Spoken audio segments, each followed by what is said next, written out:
Hey, Bob. Bob, you got a naughty cow and a mountain behind you. Bob!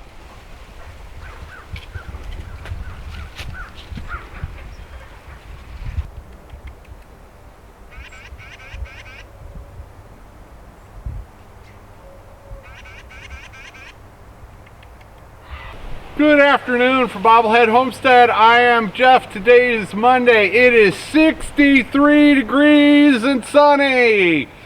Winter is over and spring is here. Isn't it amazing how it can go from, below zero just a few days ago, and today is bright and sunny and 60 degrees and all is well in the world. So yeah, the snow has melted off. My garden hose is working again. That makes things so much easier, because I gotta tell you, this little winter storm that we had wore me out, man. Just a lot of extra work that I normally don't have to do. One, not having a garden hose, that creates extra work, but two was having to heat up the water on the stove. Yeah, but I'm not complaining. Our winter lasted about 2 weeks, which is normal for this area of Arkansas. We usually only get about 2 to 3 weeks of really cold temperatures and weather, and by really cold I mean it might dip below freezing a few nights here and there. But yeah, forecast calls for 60s, mid 50s, a lot of rain coming up, so spring is on the way. Typically I have daffodils blooming at this time of the year. The past however many years I've been here in the spring, yeah, they start blooming in the middle of February, but not this year. They'll be with the weather we have coming up, they will be popping up very soon. What can I tell you? Today I had to go make a trip into town because it'd been, I don't even know, what, 10 days since I've been anywhere? I have no idea. So I had to go on a supply run. I was gonna go yesterday, but I figured, Sunday after everybody's been snowed in for a week is probably not a good idea. So I waited and went today, and I tell it, with the big box store that I go to, a lot of the shelves were empty. It's not like they didn't have any food or anything, but some of their most popular items were just gone. Tortillas, or hardly any. They had a small selection of bread. That's unusual. No frozen pizzas. Just a lot of your basic stuff. They were down to the bare shelves. So yeah, all right. And what else do I got going today? I'm going to sit down and talk about a few things. What do you think, Bob? Are you done with winter? I'm done with winter. What are you looking at across the street? I'll never know. Oh yeah, I will. It's Fifi. Fifi, what are you doing across the street? Alright. First up, I want to give a shout out to this video from Dutch Creek Cabin. Thanks, Drew. He went over and checked out my new place in the midst of our winter. I got 8 inches of snow here. I don't know how much he got over there, but he went over there and just, made sure it didn't burn down or the roof didn't cave in, nothing bad like that. I do wish I had turned off the water, but I had planned on going down there one more time. It ended up I didn't go down there, so I didn't turn the water off. So yeah, it is what it is. That would have been a good idea to turn the water off, just to make sure there's no broken pipes or anything like that. The propane furnace is not working, not operational yet. So there's no heat in there unless you want to build a fire, and that's just not going to be possible when I'm 45 minutes away. So yeah, thanks to Drew for checking out the place, and I hope I never see that much snow on my new property in real life. It's fine to see it in video, but it wasn't bad. It was just a lot of hassle with what I got going on here.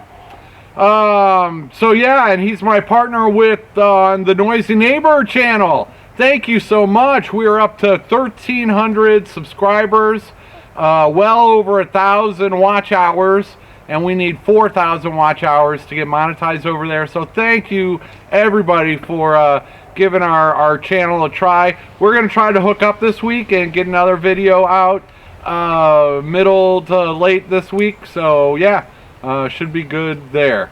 And now I'm going to go sit down somewhere more comfortable and talk more. Yeah, get in the shade where the sun's not directly in my eyes.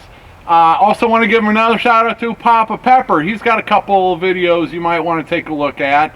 One is today's video. They hatched, well, they attempted to hatch some of the eggs that I gave them, but it looks like only one of the copper bronze, the dark brown eggs that I gave them hatched. And that's why I'm not hatching them right now, is because they're young. The pullets, young hens, they're just now starting to lay, and even the cockerels, the roosters, you know, they're just now coming of age in that flock also. So when you've got young roosters and young hens, or you know, young cockerels and young pullets, the fertility rate usually isn't all that great, and it looks like that might have been what happened. But hey, I'll have to just get them some more hatching eggs or baby chicks sometime here coming up. So that's a fun video if you want to see how Red Pepper and Pinky Pepper go about hatching eggs over there at the Abundant Harvest Homestead. Have a look. He also did a video a couple days ago, and it's something I want to address also, is TeeSpring. He set up a TeeSpring shop, and I set up a TeeSpring shop, and he inspired me to set up a TeeSpring shop, and so I set up my TeeSpring shop, and a lot of you bought some mugs and t-shirts and other items, and I really appreciate that. I had set up my shop, and then they say it takes a couple days before it shows up on your YouTube channel underneath your videos. And it had been a week, it had been 2 weeks, it had been more than 2 weeks, and my stuff had not shown up on my YouTube channel. So there's a Facebook group, Homesteaders on YouTube, something like that, and I just asked what other people's experience with TeeSpring was, and I got quite a bit of negative feedback about the TeeSpring t-shirts. The biggest complaint was you wash them one time and they fade and it peels off, and it's just not a good quality t-shirt.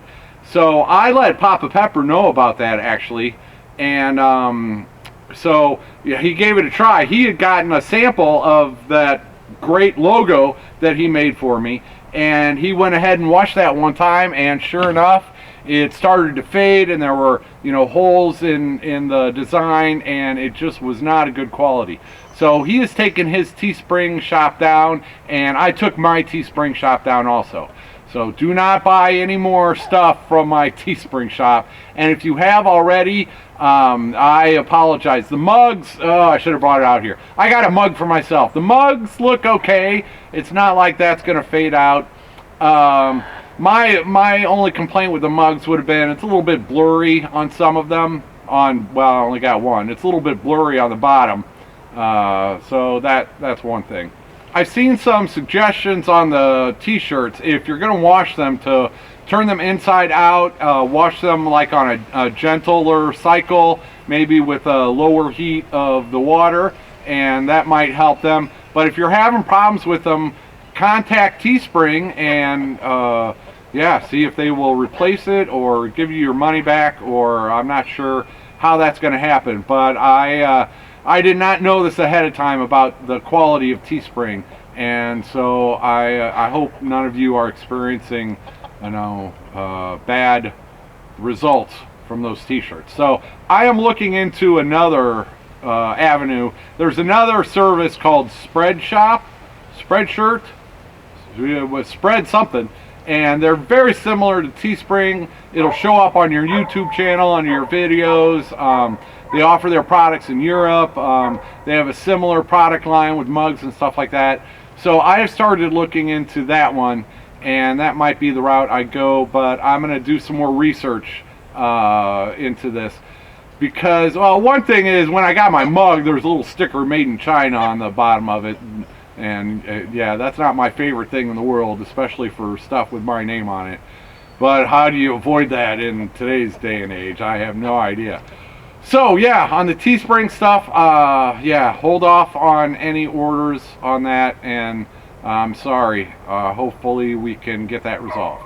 While I'm on kind of a downer topic, I want to bring up that also don't buy stuff from TeeSpring and don't send stuff to my P.O. box. There, I've been having problems with my local United States Postal Service. There's one employee in the Havana, Arkansas location, and she is the only employee since I've been here 3.5 years. She will send my stuff back if I don't pick it up within a few days.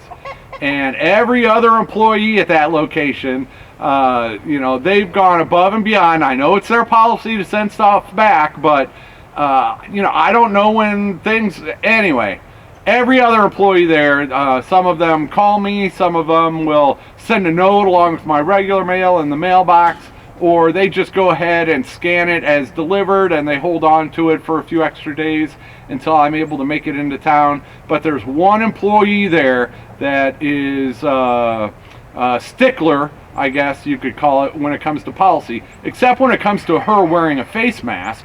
She doesn't believe in following the policy for face masks, but she believes in the policy of sending people's boxes back. So I have sent a complaint into the USPS, and they did not send it to her supervisor. They sent it directly to her, and she responded directly to me. So I will be closing my post office box in Havana. I'm moving anyway, but that one employee is, you can tell, I've managed many employees over the years, and you can tell when an employee is only there for the paycheck. And that seems to be the case. Doesn't care about delivering the mail. The entire purpose of her job is to deliver the mail. The purpose is not for her to send the mail back. And you can tell they just, employees like that, all they care about is getting their paycheck. And because this is a government agency and not a business, a pension. So all she cares about is getting her paycheck and her pension. She doesn't care if the people get their mail. She doesn't care if you know, people sending stuff from Canada out of the gratitude of their hearts to somebody. If it gets sent all the way back to Canada, she doesn't care. She wants her paycheck. She wants her pension. And then if anybody complains, she's gonna, oh, our policy is this. So that is very unfortunate. If you'd like to complain, if you have sent me something that was returned to you, go ahead and contact the U.S. Postal Service and complain about that employee at the Havana, Arkansas post office. They will know exactly who you are talking about because, yeah, they've also had a hard time keeping employees there.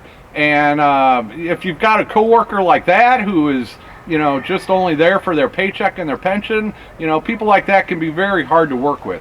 And I know because it's a government agency and it's not an actual business, it's extremely hard to get rid of bad employees. And she is a very bad employee, coming from someone who has managed hundreds of employees over the course of my career.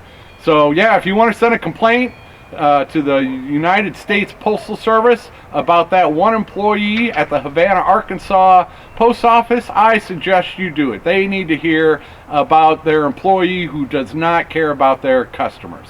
And I'm probably one of their best customers. Thanks to you guys, I'm sure I get hundreds of packages and pieces of mail through that post office, and I'm taking my business to a different one. So they're going to notice it. They are definitely going to notice it.